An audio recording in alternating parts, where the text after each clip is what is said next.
సినీ నటుడు మంచు మోహన్ బాబు జర్నలిస్ట్ పై దాడి చేసి తీవ్రంగా గాయపరిచిన దుర్ఘటనను ఖండిస్తూ పిఠాపురంలో జర్నలిస్టులు ఆందోళన చేపట్టారు. మోహన్ బాబును తక్షణమే అరెస్ట్ చేయాలని డిమాండ్ చేశారు. ఈ సందర్భంగా జర్నలిస్టులంతా నల్ల బ్యాడ్జీలు ధరించి పిఠాపురం బంగారమ్మ రావి చెట్టు సెంటర్ వద్ద ధర్నా చేపట్టారు. ప్లకార్డులు పట్టుకుని ప్రదర్శనగా మహాత్మా గాంధీ విగ్రహం వద్దకు చేరుకున్నారు. గాంధీ విగ్రహానికి వినతి పత్రం అందించారు. ఈ సందర్భంగా జర్నలిస్ట్ యూనియన్ ప్రతినిధి లోవరాజు మీడియాతో మాట్లాడారు.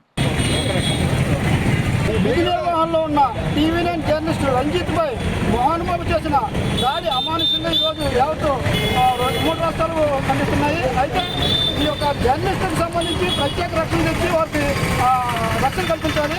2, మోహన్ బాబు చేసిన దాడిని అతను కుమారుడు విష్ణు కూడా సమర్థించడం చాలా హేమైన చర్యగా దీన్ని అభివర్ణిస్తున్నాం.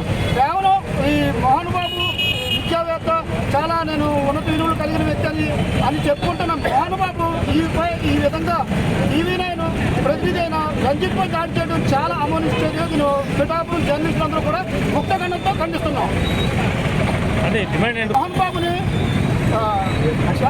విద్యావేత్తగా చెప్పుకుంటున్న మోహన్ బాబు చేసిన ఈ దాడిని ఖండిస్తూ మోహన్ బాబుని తక్షణం శిక్షించాలని, కఠినంగా శిక్షించాలని పిఠాపురం జర్నలిస్టులందరూ కూడా ముక్తగండంగా కోరుకుంటున్నారు.